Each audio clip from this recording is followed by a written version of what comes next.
Co ty buzerante, you need to shave, yes? I need to shave. I have jungle. Here. There? Here. Ty jsi ale gečko, ty vole. Ne, to ty jsou zamborci. Ty tak zambor. Ty jsi ale svině, ty mě vždycky najdeš ty vole převlíkání, ty buzerante. Very easy.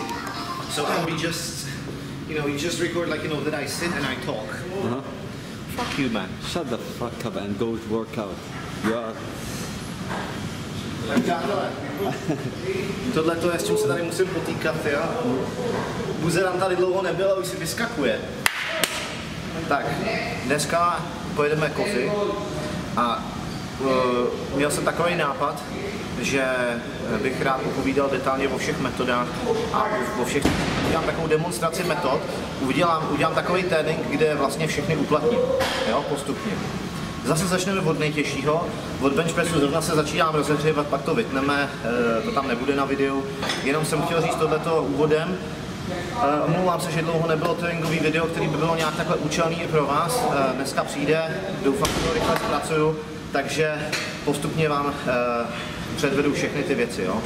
Keep recording and come from the side. Takže něco vám řeknu k benchi. Je tohle rozehřívací váha, jo. Co je velmi důležité, když se podíváš, tak udělám takový most, protože nejvíc zatlačíte vlastně na decline, tím vlastně simulujete declineový prostředí. Jo. Normálně uchop, já si vezmu teda teďka palcový, jo, někdy ho dám bez, někdy s. A když to spouštíte vlastně takhle na spodní hrudník, až úplně dolů, tak zároveň co nejvíc protáhnete. Jo. Když jdete úplně dolů, tak to krásně protáhnete a máte k dispozici prostě před sebou vytlačit, jo? Takže asi tak, občas tenhle ten no. A když se podíváte, tak jsem měl vypnutý břicho a všechen kyslík jsem měl, vlastně všechen vzduch jsem měl v hrudi. Tím pádem se to prostředí ještě víc roztáhne a ty se vlastně ještě víc natahují, protože vlastně ta kapacita uvnitř vlastně se trošičku zvýší, jo. To je takový malý trik, když dochází k větší extenzi a vlastně jdete do kontrakce z větší extenze, tak co jsem vypozoroval za léta je, že svalový vlákna jsou jakoby širší po vzdálenější křivce, jo? Takže vlastně jako všechny ty svaly jakoby směrem k těm úponům a začátkům prostě jsou trošičku rozšířenější. Potom to vytváří takovou lepší plasticitu, jo? Potom natočím nějaký výkony ke konci, ale prostě tohle to jsem chtěl říct úvodem. Are you speaking about dick somehow? Yes. See?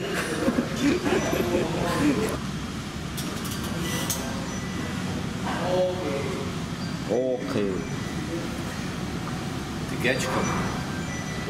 Jdu se zahrát s tvojí maximálkou. Ty buzerante. To je maximálka, jo? Píču. Budoucí maximálka.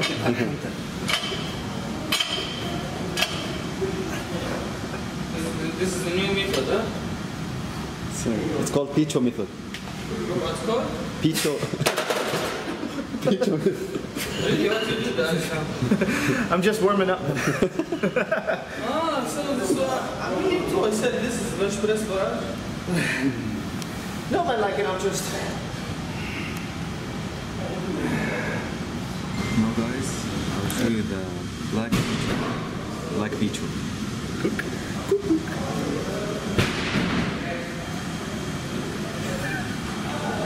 Picho! Yes, sir. Look! Actually, I was born ready, man. That's one of the clients used to say. you was porn really? You are so What porn, have you man. been doing, man? No way. You are so porn, man. Go. Tak, zkusíme tenhle ten úkol.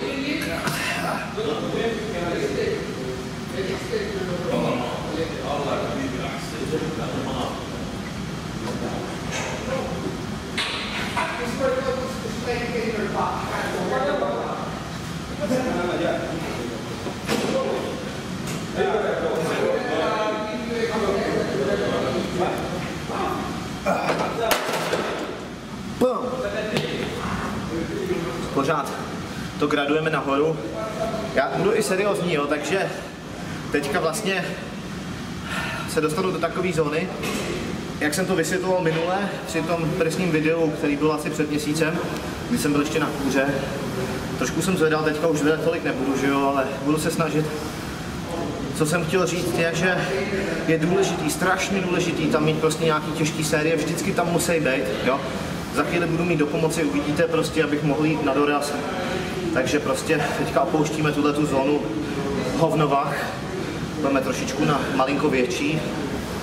No a potom vlastně se chystám udělat všechny různé varianty náklonů a na nich budu demonstrovat všechny intenzifikační jako metody, principy a budu je i popisovat a doufám, že natočím i nějaký zajímavý váhy, které jsem dneska schopný, jo?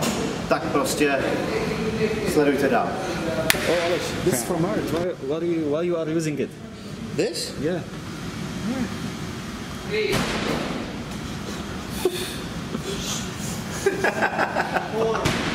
Okay. This is Abdullah, and this is Hamdullah. Hamdullah. One. Nothing. Alone. Yeah. Alone. 3 alone. Tell him Picho to motivate him. Alone. Yeah. 5. 1 kilogram. 2 kilogram. Picho kilogram. 5. Vamos. One more. Yeah. Up. Comienza adelante. It's my time for the biceps. Občas dostávám otázky typu, co si myslím o peptidech a jestli s tím mám nějaké zkušenosti, nemám s tím zkušenosti, jo. Takže vám nemůžu bohužel nic říct. Nicméně věřím a cítím, že to je hodně dobrá možnost, jak vytěžit z těla. Co se směješ, ty buklice? Co? jak dostat prostě z těla trošku větší možnosti. Ale potřebuje to nastoupit až od určitý chvíle. Prostě nelze to brát tak jako, je to lehčí alternativa steroidů.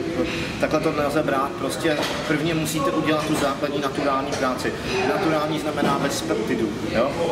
Takže teprve potom, až prostě získáte určitou úroveň, tak prostě dejme tomu odsoutěžte poprvé aspoň naturálně, jo? Třeba.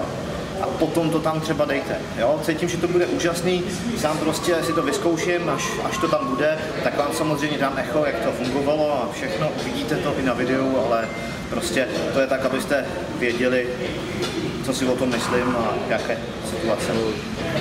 Tak jo.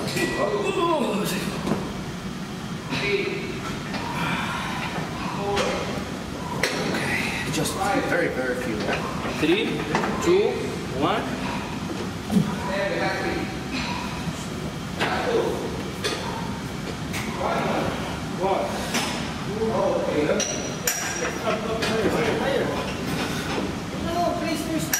Yeah, go.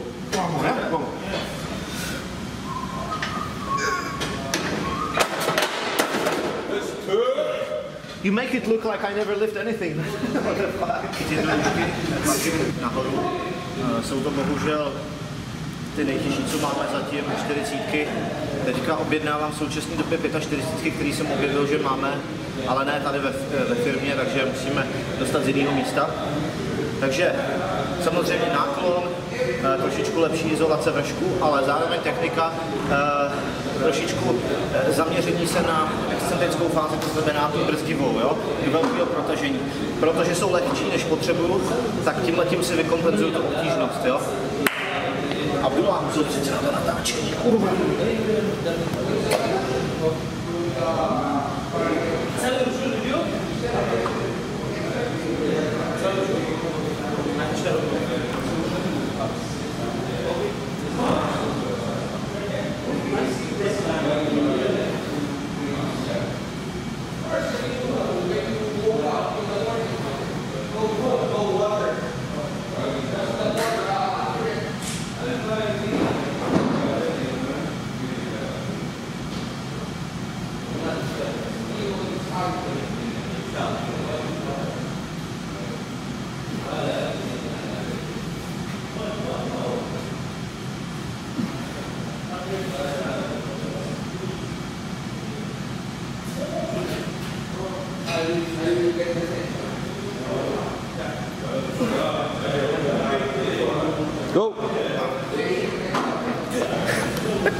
You have to be continuous, man.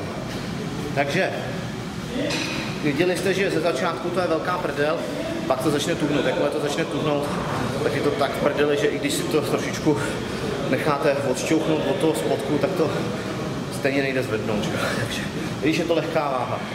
Jo, prostě, kdybych ji dělal rychle, tak jich udělám třeba 20. Jsem ji udělal asi 10 nebo kolik. Takže vlastně, jo, to je, v té technice to protažení je strašně důležitý a ta brzdivá excentrická fáze je velmi dobrý prostředek u všech možných cviků, hlavně tlakových musím říct, ale i tahových občas, že můžete třeba překonat nějaký předchozí milníky, že se posunete ve výkonnosti díky těm metodám. Tohle jedna z nich je velmi dobrá. Já udělám ještě jednou tohleto stejný a pak se přesuneme na nějaký další věci. Jo? Tak jo, jdeme na další. Použiju tyhle ty malé váhy. Look at the weights, man. Jsou to asi 28. Jednoduché váhy. Tohleto zůstaneme furt na inclineu, protože chci soustředit na počty prsou, ale pojedeme superset. Intenzifikační princip, prostě jedna série hned za druhou, bez přestávky nebo pokud možno co nejkratší. Jenomže se rozlišují dvě různé varianty. A jedna je 3x host, předúnava a post-únava, post-it-host, jo? Takže já vám nejprve demonstruju na tomhletom cviku ten 3x host. To znamená, pojedu izolovanější cvik, který předchází před více komplexním. To znamená, pojedu rozpašky v tomhletom případě a potom pojedu tlaky hned za sebou. Keep recording.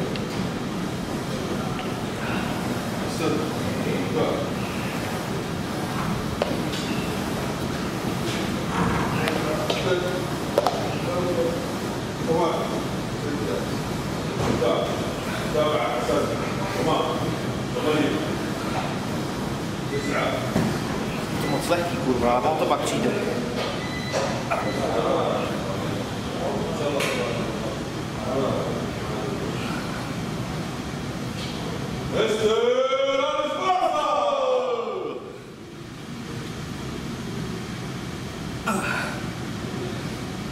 Až je to tuhý,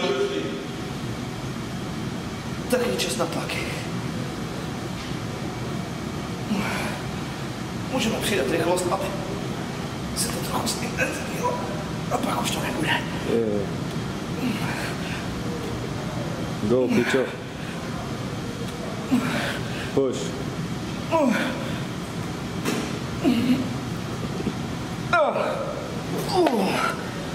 Ty pičo. Tak tohle je náš stroj na různé varianty tlaku. Není moc dobrý, ani se na něm nedá moc naložit, ale co vám na něm chci ukázat, a docela dobrá metoda to bývá. No, take it. Tak předtím jsme ukazovali princip supersetů. Jedna z intenzifikačních metod ukazovali jsme negativní opakování. Vlastně tam byly vidět na benchpressu do pomoci, což jsou tzv. Forced reps anglicky, který vlastně jsou taky braný jako intenzifikační metoda. A teďka vlastně uděláme obrácený princip, jak jsem mluvil o post and 3x host, tak tohle to bude post x host. Komplexnější cvik, prostě, který bere samozřejmě celý předek, včetně předního ramene, s tejcákem dohromady a potom pojedu svoje oblíbené střihy na klatkách. Tyjo, teď mi tam vlezla nějaká buklice, takže jo, už jsme to vyřídili, to znamená, tam někdo vlezl, ale už bude odpočívat, tak já tam vlastně budu. Tak to bude post-x host, jo? Vlastně izolovanější po komplexnějším supersetu, bez přestávky, jenom to, co prostě trvá, než se tam dostat. Jo, takže prvně odjedu tohleto. Maximální náklad, co to je, to je na píču, že?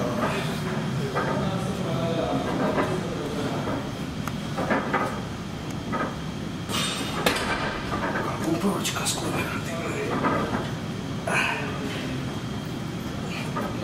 aspoň ho udělám.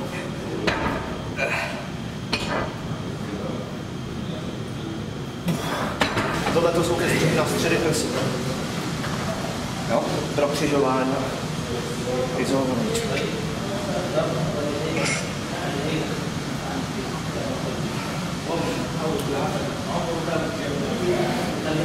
سألوه في البداية حق اللي بلطم كده عيونه صغيرة الياباني ايوه اللي أول سويته هذا ياباني ما هم كل شوي يغيروا ثلاثة Takže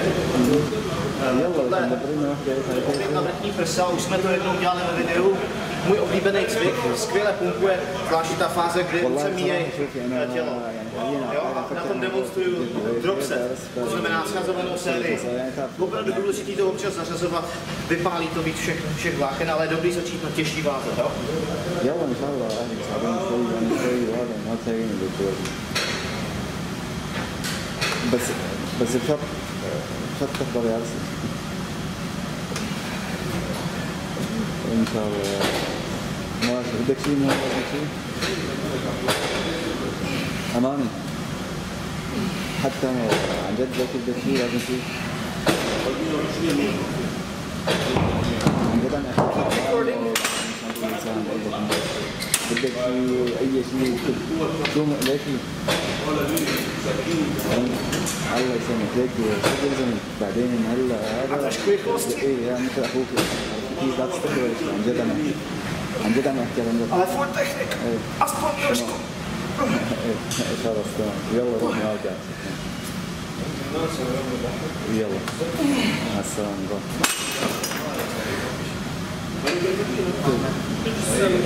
Tak jako poslední máme kliky na bradlech. Uděláme jenom s vlastní váhou.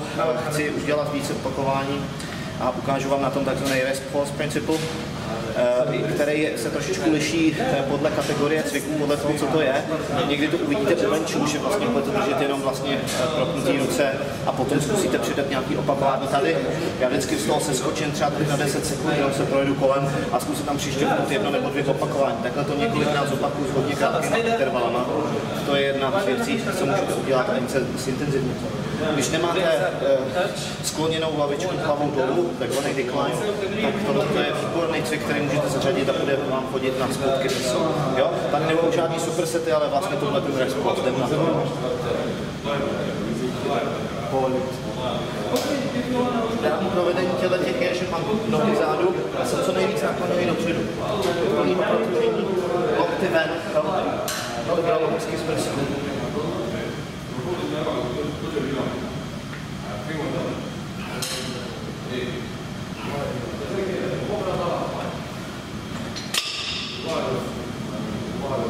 Come close enough.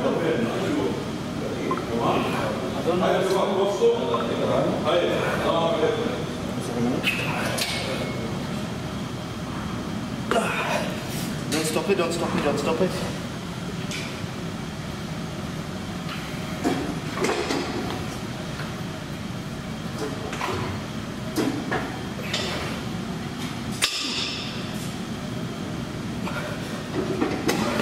Don't stop it.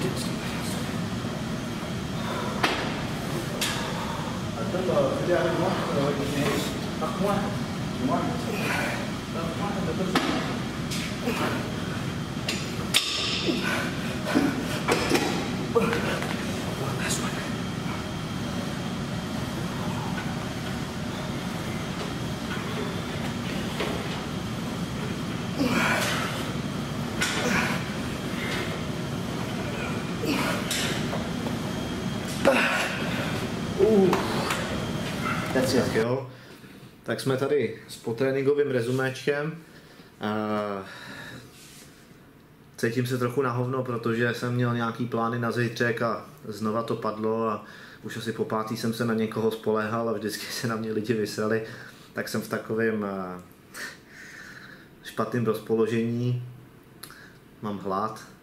Těším se teďka na jídlo. Postupně končíme. No a chtěl jsem jenom shrnout pár nějakých věcí ohledně toho tréninku, co jsme teďka natáčeli.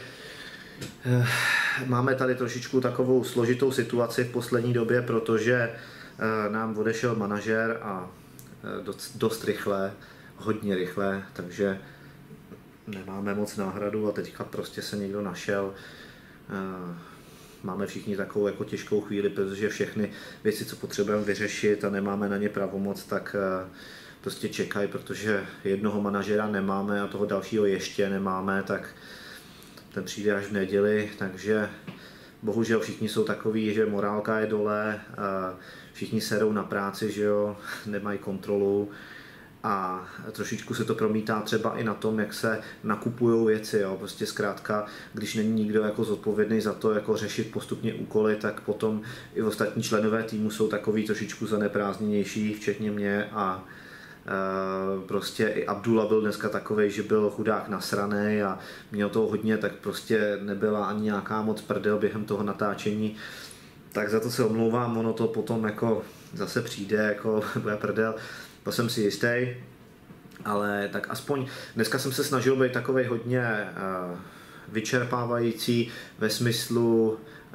těch popisů a dejme tomu něčeho, co z toho můžete vytěžit a získat, protože jsem se rozhodl udělat trénink,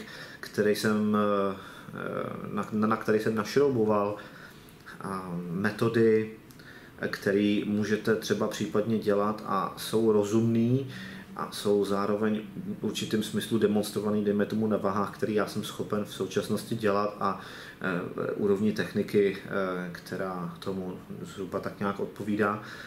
Takže samozřejmě nejsou tam tak velkolepý výkony, jako když jsem byl na vrcholu kůry. Samozřejmě jsem teďka trošičku, nepouzoval jsem, nevoholil jsem si hrudník, jsem na sebe nasranej, tyjo, prostě, takže se nebudu předvádět na videu, to si nechám na příště. Nicméně díky růsťáku, co teďka mám, tak to trošičku jednak pálím tuk, i když nežeru úplně prvotřídně a trošičku ta struktura prostě se zlepšuje, jo. Takže jako určitě možná jste zaznamenali nějaký fotky, ale prostě teďka někdy do budoucna pár nějakých dalších videí, jak prostě tam nějaký posing hodím, i nohy se teďka trošičku posunuly, mám z nich docela radost, ne z výkonu, ale z toho, jak to vypadá. Takže na základě tohoto já se pokouším trénovat i trošičku jinak, než prostě jezdit jenom největší bomby, co jdou, že jo.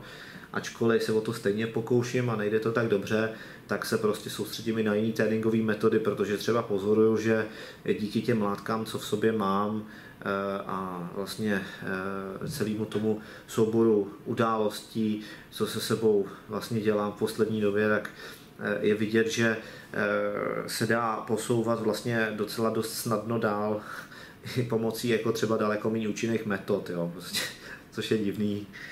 Ale prostě je to tak, no, prostě jako když v sobě máte něco, co vám jakoby až moc pomáhá, tak prostě nesmíte spohodlnět a myslet si, že to bude na věky takhle, prostě i tohleto prostě má své limity a strop, takže i tak se snažím pracovat, ale dávám určitý prostor třeba metodám, který bych jinak moc nedělal, jo, prostě dejme tomu od něco víc pumpuju, než zvedám jako prostě v takových těch maximálních číslech, co je schopen člověk utáhnout a tak dále. Já taky to dělám, to nevylučuju, ale prostě akorát o malinko víc pumpuju a pokouším se ty svaly procitovat jakoby trošičku jinak. Jo. Takže jinak jsem tomu celkem uzavřený, vím, že tam je takový ten mýtus, jako, že když nezvedáš, že pumpíš, tak seš buzerán, tohle, jako jo, no dobrý, já s tím jakoby s tou filozofií celkem souhlasím, akorát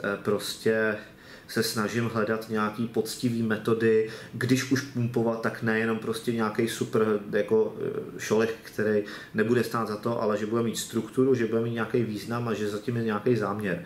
Jo? A že navíc jakoby všechny ty záměry v tom celku dávají nějaký smysl, prostě když se integrujou do nějakého většího celku. Jo? Takže tohleto jsem tak chtěl říct k tomu.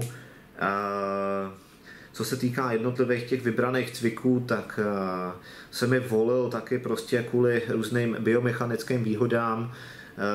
Nechyběly tam tlaky, nechyběly tam rozpašky, kabely, prostě cviky s vlastní váhou, měl jsem tam i kliky na bradlech, jak jste viděli a tohle, takže a všechny ty metody do toho. Jo. Já jsem je vlastně vybral ten sled takhle podobně, aby jsem na tom mohl demonstrovat to, co jsem chtěl. Doufám, že to bude účinný. Tato rutina, kterou jsem jako teďka odjel a viděli jste, tak není nějaká univerzální. Zrovna jsem to udělal takhle, protože máme takovýhle vybavení posilovny. Ty principy jsou univerzální, ty jsou transcendentální dokonce. Takže bych prosil, kdyby se někdo chtěl inspirovat, abyste se opravdu zamysleli a přenesli ty poznatky do vašich jako lokálních prostředí a uměli to udělat pořádně, protože často se mě lidi ptají na věci, třeba teďka mi jeden kluči napsal, jsem ektomorf, jako 17 letý ještě, že jo, asi 17 nebo co, a jak mám nabrat ruce, zkouším těžké váhy, pumpovačky, tohle, prostě některé věci akorát trvají víc času například, jo, ale jsem si jistý, že kdybych mohl být na místě a ukázat nějaký jako detailní typy techniky, které se těžko verbalizují pomocí nějakých textů prostě na mobilu, tak bych jako udělal daleko lepší práci. Jo. Takže proto jsem se i rozhodl udělat vlastně videa tadyhle těch druhů, kdy jsou vlastně ty přístupy trošičku víc zanalyzovaný a demonstrovaný. A v tomhle tom určitě budu pokračovat i dál. Jo. Takže samozřejmě pořád sbírám nějaký podněty od vás a občas mi ty podněty třeba ukážou i nějakou vlastní inspiraci, která vlastně na základě těch vašich podnětů se zrodí jako u mě v hlavě přímo a mám pocit, že třeba bych chtěl k tomu něco říct, tak doufám, že to i oceníte. Samozřejmě nechci jako zanedbat ty vaše dotazy, jo, pakliže nejsou úplně retardovaný, protože s tím nechci ztrácet čas. Pokud je to retardovaný, tak prostě jakoby, co čekáte za odpověď, jo, prostě. Jo, prdel, dobrý, ale když třeba jde o něco seriózního, tak prostě nerad ztrácím čas, jo, takže to je zhruba tak, co jsem chtěl říct ještě jednou, tak nějak rozšířeně. A co dalšího, plánuju dělat videa, dejme tomu zhruba s takovou jako týdenní periodou. Pokusím se prostě, aby po každý byli trošičku jinak ladění. Dneska bylo strašně těžký dostat lidi, kteří mi můžou pomoct nebo natočit nebo prostě vůbec zorganizovat všechno. Spousta klientů mi nepřišla, protože vlastně pro nás tady čtvrtek večer, pátek večer, lidi na to serou, řeknou, že přijdou, vy s nima počítáte a oni to ani nezrušejí a potom stejně nepřijdou. Bohužel tohleto se tady děje hodně, ta mentalita prostě v tomhle tom je špatná, no, jako těžko se na někoho spoléhat. No. Ale prostě jedeme dál, i přes těžkosti. Takže jelikož se taky chystám do Prahy docela v dostupné době, tak bych rád prostě, aby třeba lidi věděli, kdy tam jsem, ale zároveň, aby věděli, že se budu věnovat hlavně rodině, protože jsem jim to slíbil a musím to dodržet. Takže jakkoliv jsem prostě nastimulovaný prostě cvičit jako prostě s kýmkoliv, kdo by si to přál, tak se bohužel budu muset krotit, ale vlastně bohu dík, protože já se na rodinu těším. Není to, že tam jdu za trest, že s nima musím být, ale prostě ten čas je omezený a je hodně vzácný a proto se někde občas vyskytnu, anebo se pokusím možná zorganizovat nějakou hromadnou událost a když tak bych vás potom jako na to nějak pozval, až třeba padnou konkrétnější informace, místo, časy a tak dále, protože nějakou část ze svého pobytu v Praze budu i v Lipsku, v Německu, takže tehdy to nepůjde a mám zažádáno o dovolenou od 17. června do 11. července, takže to dává nějaký rozumný interval, moc se toho neděje, ale v Čechách je tehdy krásně, v Německu je tehdy krásně, takže se na to moc těším. A všechny vás zdravím, doufám, že spousta z vás třeba, který už mě sledujete třeba pár nějakých těch týdnů, co to takhle posílám do éteru, tak že třeba se už nějaká ta motivace u vás vyplatila, nebo že jste nějaký zajímavý rady třeba aplikovali a třeba vám to pomohlo. Kdybych slyšel nějaký takovýhle feedback, tak by mě to určitě potěšilo. Jo, takže klidně řekněte, jako co a jak se děje třeba, nebo klidně i řekněte, že jsem něco říkal a že to vůbec nefunguje. Tak se třeba nad tím o něco víc zamyslím. A to je asi tak všechno, jo, aby to nebylo tak dlouhý. Díky za sledovačku, přeju vám všechno nejlepší a já se jdu vysprchovat. Čau.